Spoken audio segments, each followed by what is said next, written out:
Olá, muito boa noite, queridos amigos, irmãos, que o Senhor sempre venha nos abençoar, que cada dia nós possamos aprender mais e mais.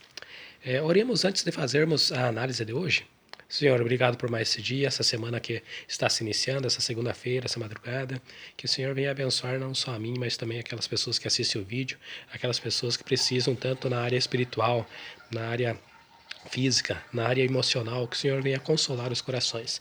Fala, Senhor, aos nossos corações aquilo que é bom aos teus olhos, para que possamos aprender a fazer aquilo que deixa o Senhor alegre para conosco, que possamos fazer semelhante igual a Noé, que teve a graça de receber e achar graça aos teus olhos. Por isso agradecemos e louvamos o seu santo nome e te pedimos por amor ao Messias. Amém. Queridos irmãos, capítulo hoje número 17 do livro de Ezequiel. Nesse capítulo nós vemos uma parábola de duas águias, como se elas estivessem pegando em diversas partes diferentes da região delas e levando aquelas coisas, como se fossem galhos, sementes, brotos, e levando para a região para onde elas eram provenientes, a região natal delas. Mas o principal seria para nós o significado do que o Senhor daria a Ezequiel. Vejamos o verso 12.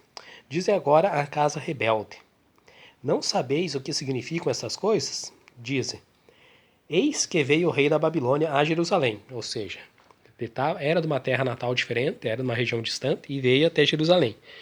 E tomou o seu rei e os seus príncipes e os levou consigo para a Babilônia.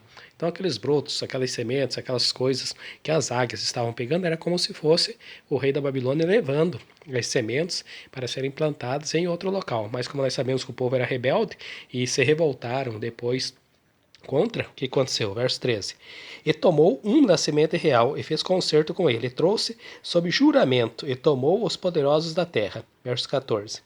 Para que o reino ficasse humilhado e não se levantasse, para que, guardando o seu concerto, pudesse subsistir. Ou seja, se o povo tivesse ouvido a Jeremias, tivesse servido ao rei da Babilônia e aos outros profetas que com certeza falavam ao povo, mas o principal naquela época, avisando eles 10 anos antes, era o Jeremias, como nós já vimos. O que aconteceu? O povo se rebelou. Se rebelando, perderam a bênção. Verso 15. Mas rebelou-se contra ele, enviando os seus mensageiros ao Egito, para que lhe mandassem cavalos e muita gente. Prosperará ou escapará aquele que faz essas coisas? Quebrantará o concerto ou escapará? E o Senhor, no verso 19, esclarece o que no verso 16 ele já esclarece, mas do 19 em diante é importante. Vejamos o 16. Como eu vivo, diz o Senhor, no lugar em que habita o rei, que o fez reinar, cujo juramento desprezou, cujo concerto quebrantou, sim, com ele no meio de Babilônia certamente morrerá. E como nós já vimos em Jeremias, realmente o rei acabou morrendo lá. E verso 19. Portanto, assim diz o Senhor, vivo eu, que o meu juramento que desprezou e o meu concerto que quebrantou, isto farei recair sobre a sua cabeça. Nós já vimos que o Senhor chamou diversas vezes ao rei de Babilônia de meu servo, lá em Jeremias. E agora, o concerto, ou seja, aquele trato. Eu sou do tipo antigo. A minha palavra vale mais do que qualquer papel escrito. E desde que é explicado certinho, para que não hajam dúvidas. E, com certeza, naquela época, a palavra também valeria muito. Contratos, muitas vezes, não existiam da maneira que nós conhecemos hoje. Eram aquelas tábuas de cerâmicas, feitas que eram os contratos deles.